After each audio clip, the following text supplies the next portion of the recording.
आवाज आपकी, खबर हमारी। आप देख रहे हैं न्यूज 24 उल्लासनगर।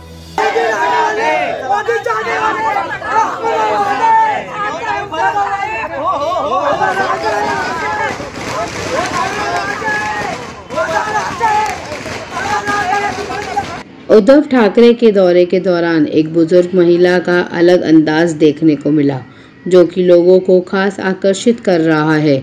उद्धव ठाकरे गाड़ी में बैठकर शनिवार को अंबरनाथ से उल्लासनगर की तरफ जा रहे थे कि रास्ते में लोगों का एक हुजूम देख उद्धव ठाकरे रुककर गाड़ी से बाहर उतरे और वहां मौजूद लोगों ने उनका स्वागत किया। लेकिन एक दृश्य बहुत ही मार्मिक देखने को मिला, जहां बुजुर्ग महिला ने उद्धव ठाकरे को गाल पर हाथ फेर कर भावुक होते हुए नजर आई।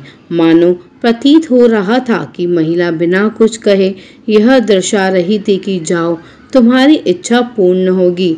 इसके बाद उद्धव भावुक होकर बुजुर्ग महिला को हाथ जोड़कर नमस्कार करते हुए गाड़ी में बैठे और चले गए। शिवसेना पक्ष प्रमुख उद्धव ठाकरे शनिवार को कल्याण लोकसभा क्षेत्र का दौरा कर उल्लासनगर में विभिन्न शाखाओं में पहुंचकर शिव सैनिकों के साथ संवाद साधे। शिव सैनिकों ने जोरदार उनका स्वागत किया। सभा को संबोधित करते हुए उद्धव ठाकरे ने राज्य के मुख्यमंत्री का नाम लिए बिना उन पर निशाना साधते हुए कहा कि गैरों को उनकी औकात दिखानी है। हम आपको इस बार निश्वासन शिव सैनिक देंगे।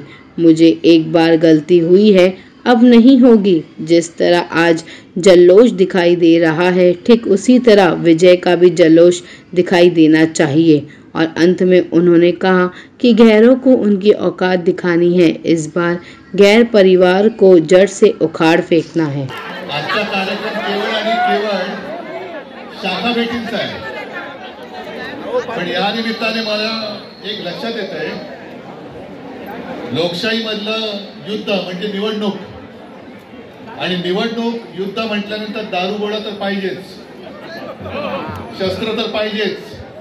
ती माझी शस्त्र किती लखलखती आहेत आणि दारूगोळा किती मजबूत आहे, ठासून भरलेला आहे, तो आज मला दिसतोय।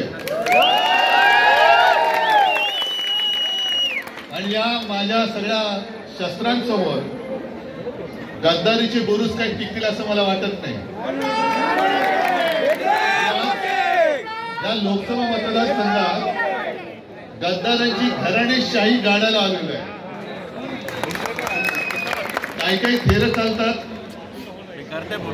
मंदिर साफ करतात। आता मंदिर मी आता ऑनलाईन आता काय हल्ली बातम्या फार इकडच्या तिकडे फार पटापट जातात। एक तर इलेक्ट्रॉनिक चॅनल सगळे आहेत, मोबाईल आहेत, आणि बातम्या फार पटकन पसरतात। मला एक फोटो मी बघितला, आपले मिंदे दिल्लीमध्ये लादी धुतात रोज, ते आहेच तिकडे धुळी भांडी करतात, पण मंदिर साफसफाईचे थेरे करतायत। नाटक खोतांड, मुद्दामून फोटो बघा, चकचकीत लादी आहे, चकचकीत ती घाण करतायत स्वतःची पावलं उमटून। ही सगळी खोतांड आहेत, ही सगळी नाटकं आहेत। काल सुद्धा प्रधानमंत्रीजी काळाराम मंदिरात आले, त्यांनी साफसफाई केली, आनंद आहे। या निमित्ताने का होईना मंदिरामध्ये जातायत, साफसफाई करतायत।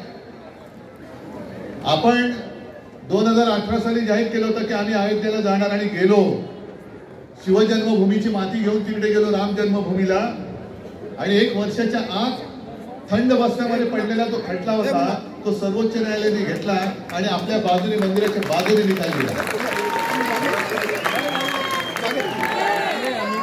आपण जाऊन आलो, तत्पूर्वी मला नाही वाटत पंतप्रधान कधी गेले होते, आपण गेल्यानंतर गेलो।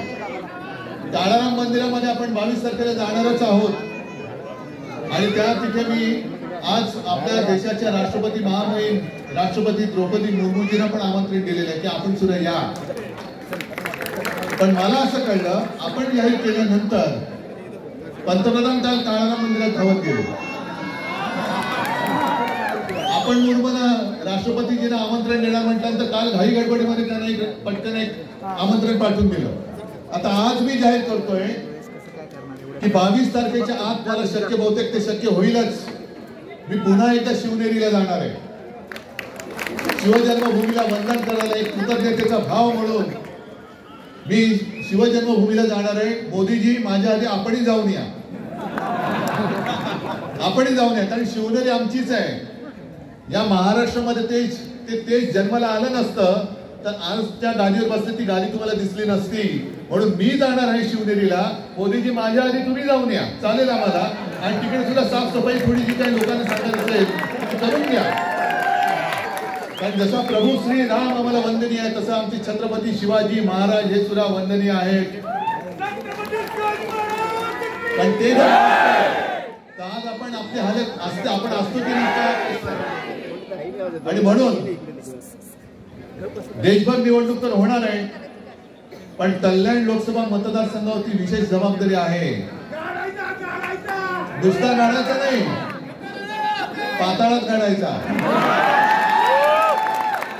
आणि असं डिपॉझिट जप्त झालं पाहिजे की या शिवरायाच्या पवित्र महाराष्ट्रामध्ये गद्दार जे आहेत ते नुसते गद्दार नाहीत, तर शिवरायाच्या भगव्याशी गद्दारी करणारे, शिवरायाच्या भगव्याला गद्दारीचा कलंक लावणारे पुन्हा पुढच्या पिढ्यांमध्ये जन्माला येता कामा नये अशा पद्धतीने त्याला घायला पाहिजे.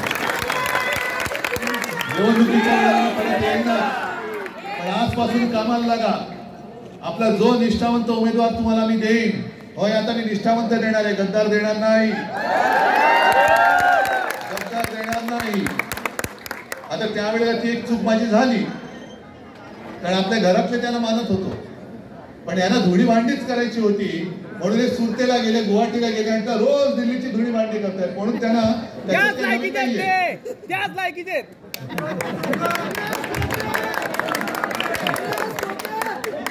मला वाटतं माझ्यापेक्षा तुमच्या मनात त्यांच्यावरती बोलण्यासारखं खूप काही आहे. पण मी जाहीर सभेसाठी पुन्हा येईनच. पण आज हा जो काही जल्लोष आहे, हा जल्लोष मला विजयाच्या जल्लोषात त्याचं रूपांतर करून पाहिजे. कारण कल्याण मतदारसंघ कोणाला जर वाटत असेल की आपल्या बापाची मालमत्ता आहे, ती नाही, माझ्या सर्वसामान्य शिवसैनिकांची आणि इथल्या जनतेची मालमत्ता आहे, इकडे गद्दारीला मला नाही, विजय मिळवून देणार, पुन्हा आपला शिवरायाचा शिवसेनेचा पवित्र भगवा फडकवणार. तुम्हाला खूप खूप शुभेच्छा. ठीक आहे, ठीक आहे, मी जास्त भाषण करणार नाही. 23 जानेवारीला मी नाशिकला बोलणारच आहे. पुन्हा आपल्याला सगळ्यांना मी शुभेच्छा देतो. धन्यवाद. जय हिंद, जय महाराष्ट्र. धन्यवाद.